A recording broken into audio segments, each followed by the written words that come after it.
Salut les amis, dans cette vidéo je vais analyser l'action ASML qui m'a été demandée en commentaire.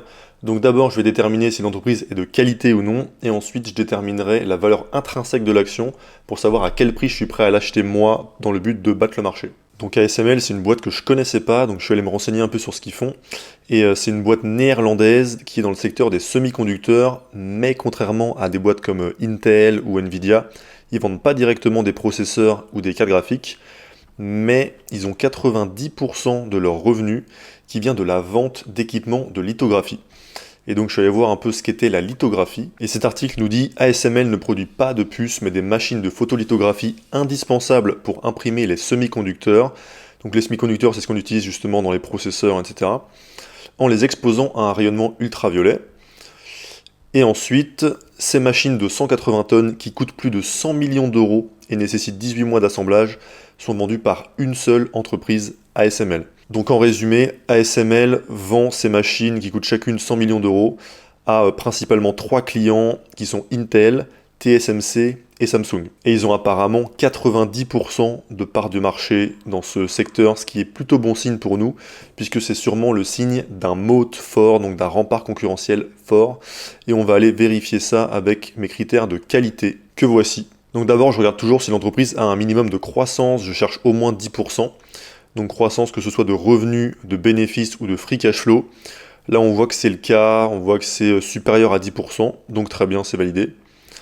Ensuite, je regarde l'évolution du nombre d'actions sur les 5 dernières années. Et je veux que le nombre d'actions reste stable ou bien soit en baisse, parce que si le nombre d'actions augmente, ça veut dire que si moi je suis actionnaire et que l'entreprise émet des nouvelles actions, eh bien la proportion de l'entreprise que je possède, elle diminue avec le temps, ce qui donc n'est pas très intéressant.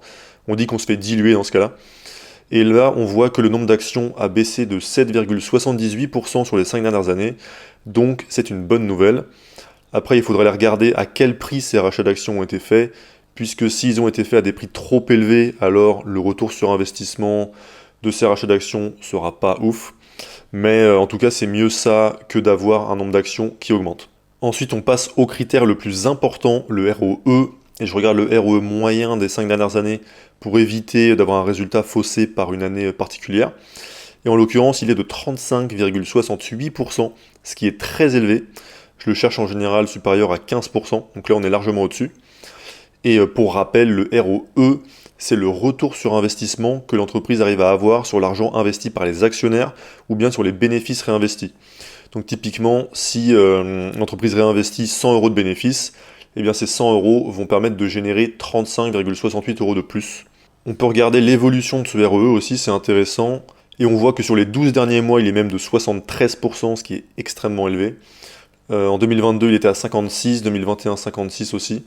2020, 25, ensuite 18, 47, 22. Donc on voit que globalement, il est en forte hausse, ce qui est une très bonne chose. Et ensuite, dernier point, il faut regarder si l'entreprise n'a pas trop de dettes. Donc on a plusieurs manières de le regarder. Là, je regarde avec combien d'années de free cash flow l'entreprise pourrait payer toutes ses dettes long terme. Et elle peut le faire en moins de 2 ans, ce qui est très bien. Donc l'entreprise n'est pas trop endettée. Et pour déterminer la qualité d'une entreprise, il reste un dernier critère qui n'est pas numérique, mais qui est plus qualitatif. C'est le moat, donc le rempart concurrentiel.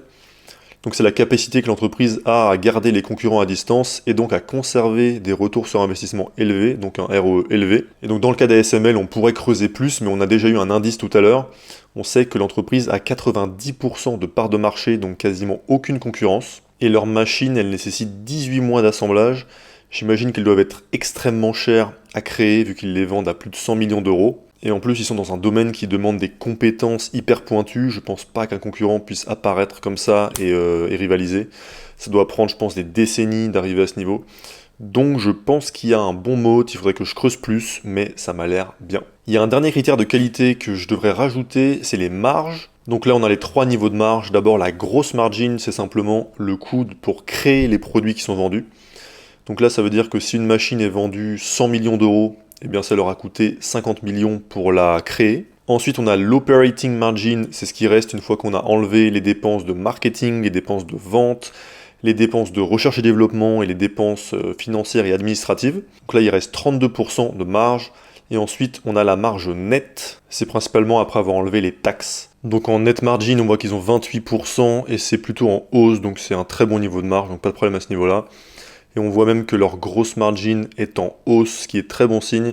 Ça veut dire que soit ils arrivent à créer leur machine pour de moins en moins cher, ou bien ça veut dire qu'ils ont réussi à ajouter des petites sources de revenus à marge plus élevée, ce qui leur fait une marge moyenne plus élevée. Donc les marges, c'est validé, on va pouvoir passer à la valorisation. Donc on va faire certaines estimations et ça va nous donner à la fin le prix auquel je suis prêt à acheter cette action. Donc d'abord on va devoir estimer le taux de croissance annuel moyen sur les 10 prochaines années. Donc on voit que l'année dernière, ils ont eu 13,77% de croissance, sur les 5 dernières années en moyenne 19%, et sur les 10 dernières années en moyenne 16,52%.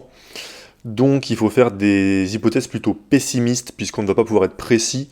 Le but c'est d'avoir une marge de sécurité et de vraiment faire une bonne affaire. Donc là je vais plutôt mettre 10%. Ensuite, le price sur free cash flow. Donc ça, c'est le multiple de valorisation que l'entreprise aura dans 10 ans. Donc actuellement, ça me paraît trop élevé, 28, 34, 36. C'est cher. Surtout que c'est une entreprise qui crée des machines, c'est pas du software. Je vais mettre 15. Et la marge du free cash flow, donc ça revient à peu près à la marge nette qu'on a vue ici. Mais c'est plus précis, là on est sûr que le free cash flow c'est du cash, alors que le bénéfice net ça peut être un peu différent avec des histoires de comptabilité. Donc on voit que l'année dernière, la marge du free cash flow était de 34%, moyenne sur les 5 dernières années 31% et moyenne sur les 10 dernières années 25%. Donc on va prendre 30% de marge. Alors aujourd'hui, au moment où je fais cette vidéo, l'action est à 697 $. Et pour faire une performance semblable à un ETF S&P 500, il faudrait l'acheter à 409 $, en partant du principe que ces hypothèses se réalisent vraiment. Donc il est possible que je sois trop optimiste ou que je sois trop pessimiste, mais pour moi aujourd'hui l'action est trop chère et je commencerai à être intéressé si elle descend vers les 400 $. Donc 400 $, ça peut paraître lointain, mais si on regarde ce qui s'est passé dernièrement, on voit qu'il y a eu des opportunités de points d'entrée autour du... on va dire que ça a commencé vers mi-septembre 2022 jusqu'à mi-octobre 2022 et c'est descendu à 379 $. Donc là, ça pouvait être un point d'entrée intéressant. Donc ASML, entreprise de super qualité, je pense, mais trop cher actuellement. Donc je l'ai ajouté à ma watchlist et je vais l'étudier plus en profondeur et je vais commencer à la suivre. Si vous voulez vous aussi calculer la valeur intrinsèque de vos actions, je vous ai fait un Google Sheet que vous pouvez télécharger en cliquant sur le premier lien dans la description. Et on se retrouve pour une prochaine vidéo. À plus!